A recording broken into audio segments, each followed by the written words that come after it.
अभी हाथ उठाइए और सूर्य को देखते हुए जल चढ़ाइए।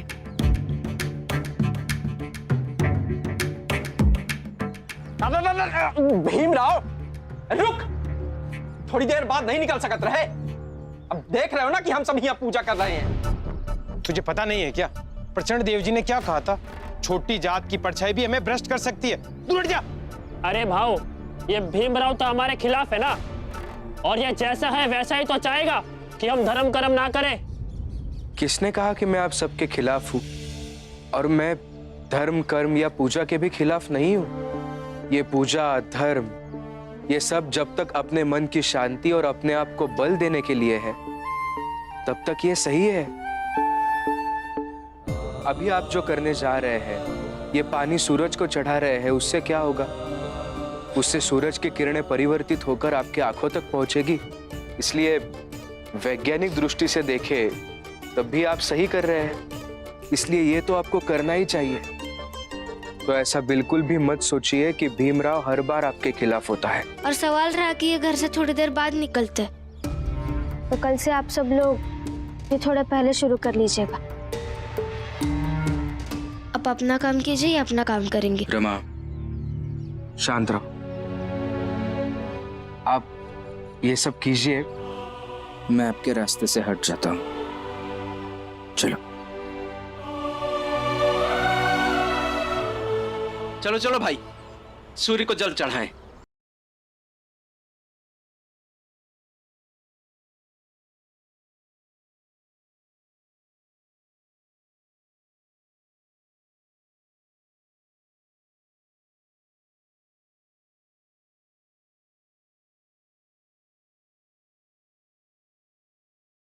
आनंद भैया,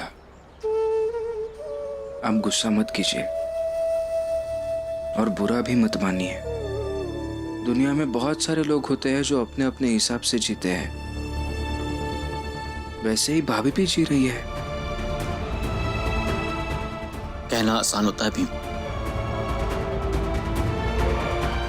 लक्ष्मी मेरी पत्नी होकर भी मेरा साथ नहीं दे रही है, हमारे परिवार का साथ नहीं दे रही है, तो बुरा तो लगेगा ना भीम, और गुस्सा भी आएगा।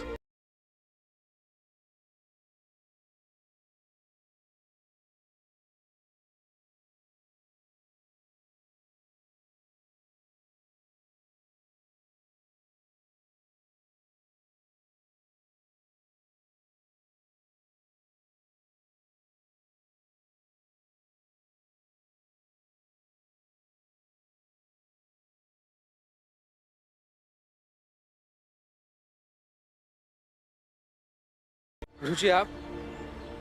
तुम्हारे लिए कुछ लाया हूँ। क्या है? उसे छोड़ दो यहीं पे और आओ मेरे साथ। आओ।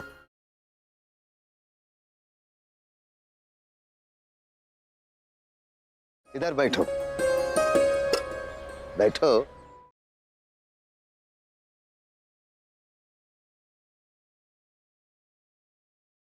गुरुजी, क्या लाया है आपने? आज मेरी पत्नी ने हलवा बनाया है, तो तुम्हारे लिए भी भेजा है। लो।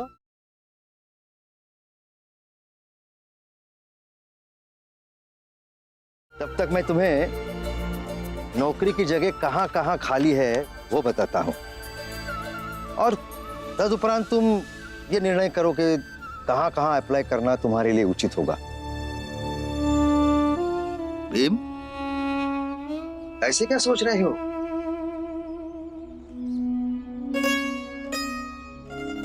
रमा के लिए भी मेरी पत्नी ने हलवा का डिब्बा भेजा है,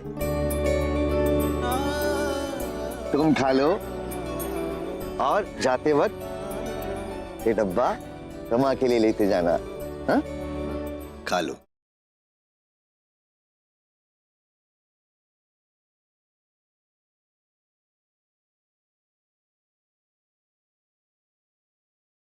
हलवा बहुत अच्छा बना है गुरुजी।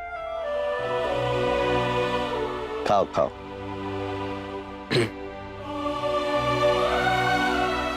भीम, बांद्रा में एक नौकरी है सामान बेचने वाले की। एक नौकरी तो माटुंगा में ही है। दिखाइए गुरुजी। ये देख लो, देख लो।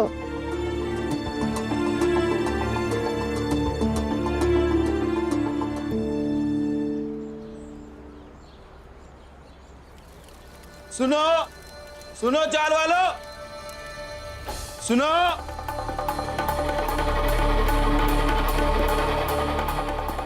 प्रचंड देव जी ने तुम में से कुछ लोगों को घर बुलाया है, कुछ काम है, चलो। लेकिन भाऊ, हम तो काम पर जाने वाले हैं, शाम को आए तो चलेगा? अरे कैसे आदमी हो, उन्होंने तुम्हारी जात ऊंची कर दी, सम्मान दिलाया, हैसियत दिलाई कि मिठाई वाला भी अब तुम्हारे चाल में आकर मिठाई बेचने लगा है। और तो और लोगों में ये बातें फैल गई है कि इस चाल में भी अब इज्जतदार लोग रहते। ये सब किसके कारण हुआ? प्रचंड देव जी के कारण। एकदम सही कह रहे हैं भाऊ, बाकी काम बाद में, पहले चलते हैं। सही बात है, उन्होंने हमारा सम्मान बढ़ाया है, समाज में जीने का अधिकार दिया है, तो उनके आदेश का तो पालन करना ही चाहिए। सही कह रहे हो भाऊ। चलो चलो, हम लोग चलते हैं। चलो चलो। गुरुजी, मैं इन सभी जगहों पर अप्लाई करूंगा, लेकिन गुरुजी मुझे काम मिलेगा या नहीं मिलेगा, इसके बीच मेरी जात भी तो आती है ना। सिर्फ यही नहीं, तेरी काम करने की नीयत भी तो है।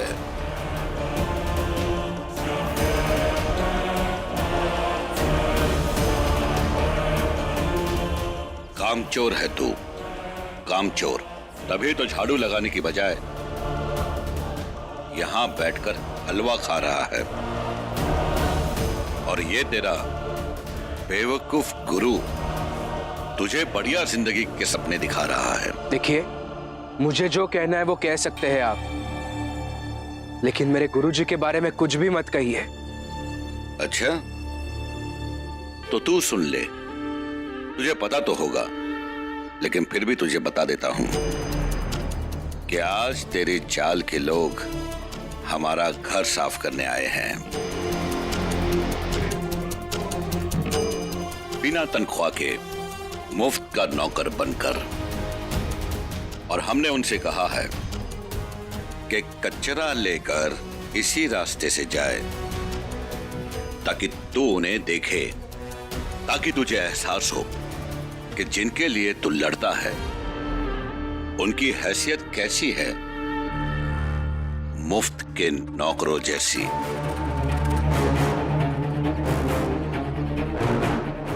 देख उधर और अच्छे से देख और सोच।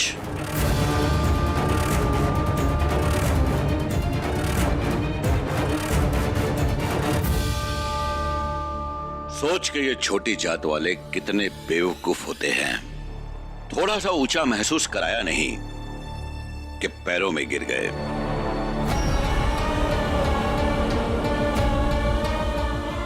वो भी तेरे सामने, और ये इनके साथ हमेशा होता रहेगा, और तू कुछ भी नहीं कर पाएगा भीमराव।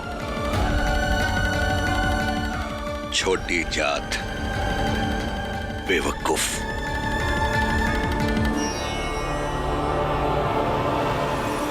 प्रणाम मालिक। प्रणाम मालिक। कोई दिक्कत तो नहीं? नहीं मालिक, और ये तो हमारा सौभाग्य है कि हम आपके कोनो काम आ पाए। क्या भाई? हाँ,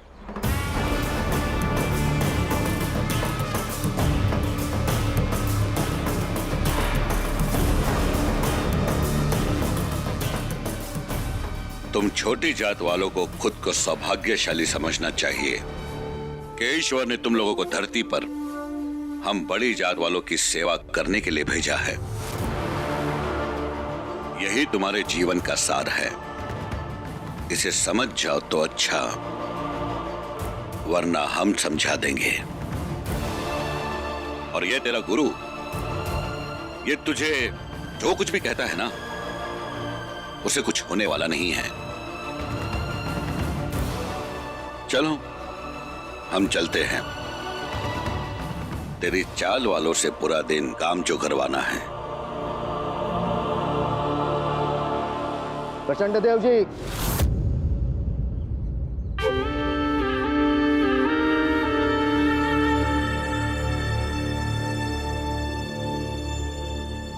ये बात आप गांठ बांध कर कहीं रख लीजिएगा कि ये जो मेरा शिष्य भीमराव है ना, एक न एक दिन ये आपकी सारी मान्यताओं को ध्वस्त कर देगा। और एक बार इनकी जात वालों को ये विश्वास हो जाए कि आपकी सारी मान्यताएं टूट सकती है, फिर बचा के रखिएगा आपके जाति बोध को।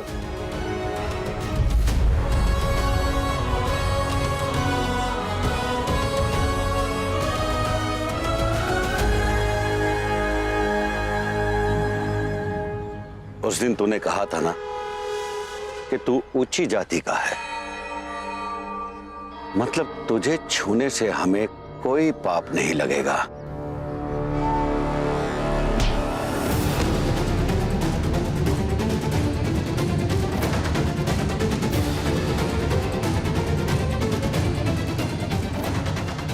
खुद को संभालने की औकात तो है नहीं और हमारी मान्यताओं को अपने शिष्य से ध्वस्त कराने की बात करता है।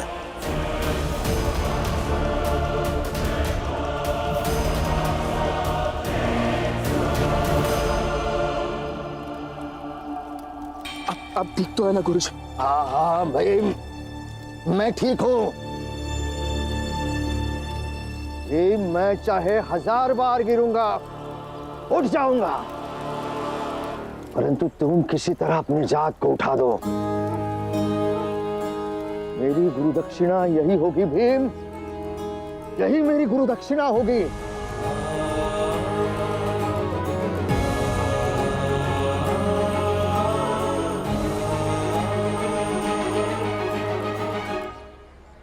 अभी तो खेल शुरू हुआ है।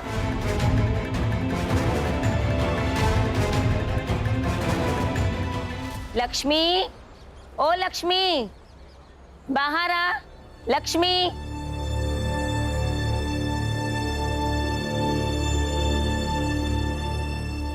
प्रणाम। खुश रहो। आप यहाँ क्या हुआ? तू पेट से है ना, इसलिए मैं तेरे लिए कुछ फल लेकर आई हूँ, ताकि तू और तेरा बच्चा उन्हें खाकर हमेशा स्वस्थ रहे।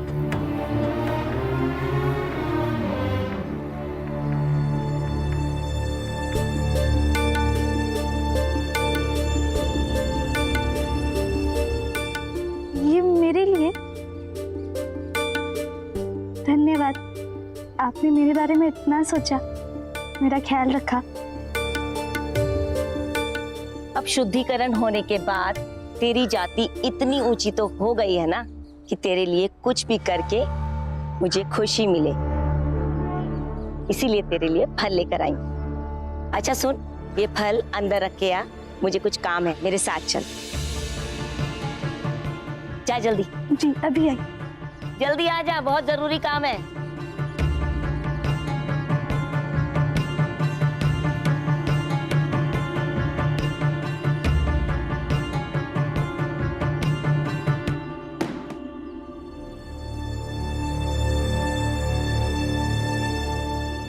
सही नहीं है लक्ष्मी। क्या सही नहीं है? तुम्हें दिखाई नहीं दे रहा है क्या? तुम समझना नहीं चाह रही हो? प्रचंड देव की बीवी फल लेकर आई है सिर्फ और सिर्फ इसलिए कि तुम्हें खुद का गुलाम बना सके। तो फिर इतने सालों से तो इस घर का काम कर ही रही हूँ, वो भी तो गुलामी ही है ना। और किसी को मेरी चिंता नहीं है। घर के किसी एक भी सदस्य को ऐसा लगा कि उन्हें मेरे लिए फल लाना चाहिए? ये क्या बोल रही है लक्ष्मी? जब भी मुझे मौका मिला है और जब भी मेरे पास कुछ पैसे बचे हैं, मैं तेरे लिए हमेशा नारियल पानी लाई हूँ और प्यार की तो कमी कभी नहीं होने दी ना। सिर्फ 4 नारियल पानी लाकर आप मुझ पे एहसान जता रही हैं? तो इससे अच्छा कि मैं फल के बदले में गुलाम ही बन जाऊं। लक्ष्मी, तुम नहीं जाओगी उनके साथ कहीं भी। मैं तो जाऊंगी। लक्ष्मी, तुम सही नहीं कर रही हो ये। बाकियों से क्या कहूं, पति हैं आप मेरे, अगर आप ही इतना कमाने लगे कि मेरी सारी जरूरतें पूरी हो जाए तो मैं नहीं लूंगी किसी से, फिर नहीं बनूंगी किसी की गुलाम, ठीक है?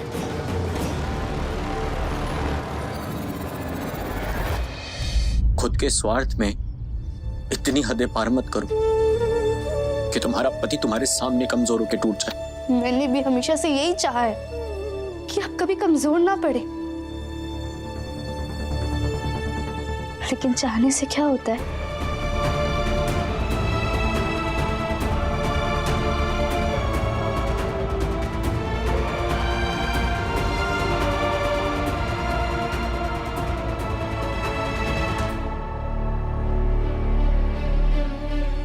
चलिए चल।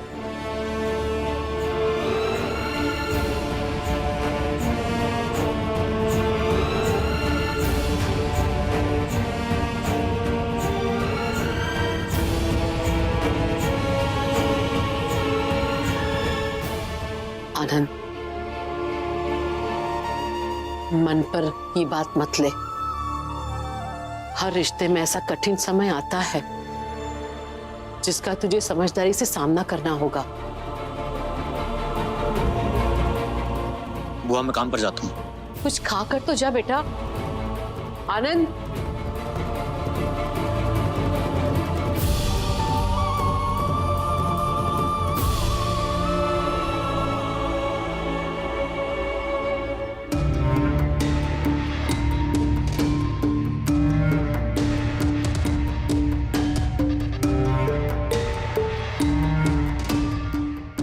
काम ये है कि मेरा देवर विदेश से पढ़ाई करके लौट रहा है, तो मुझे पूरे मोहल्ले में लड्डू बांटने हैं। तो तू एक काम कर, ये टोकरी उठा ले और मेरे साथ चल। जी उठाती हूँ।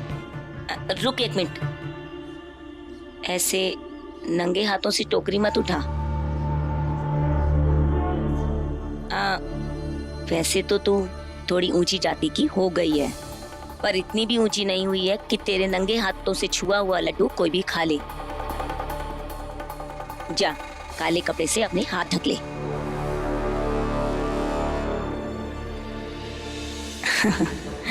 कितनी बेवकूफ है ये, एक डलिया फल के लिए मेरी गुलाम बन गई।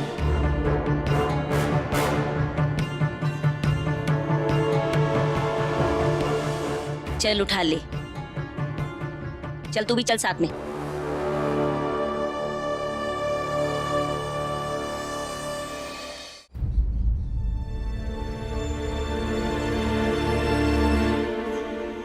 गुरुजी,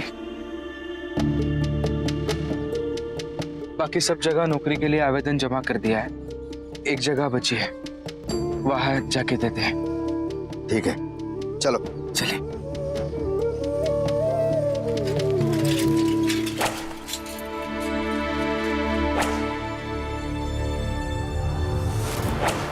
देखो बेब, ये पापी पेट और गरीब इंसान को क्या क्या करवाता है। ये बेबस लाचार इंसान अपने आप को कोड़े मार रहा है।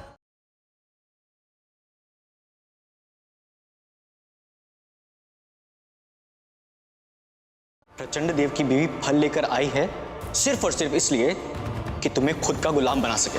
इतने सालों से तो इस घर का काम कर ही रही हूँ, वो भी तो गुलामी ही है ना। पति हैं आप मेरे, अगर आप ही इतना कमाने लगे कि मेरी सारी जरूरतें पूरी हो जाए तो मैं नहीं लूंगी किसी से, फिर नहीं बनूंगी किसी की गुलाम।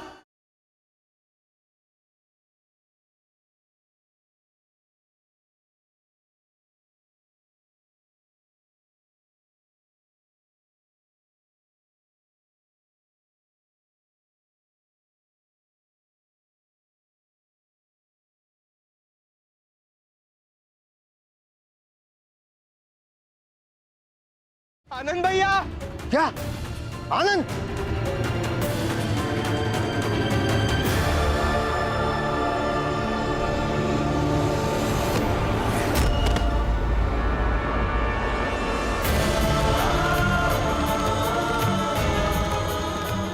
आनंद भैया! आनंद भैया क्या हुआ? आनंद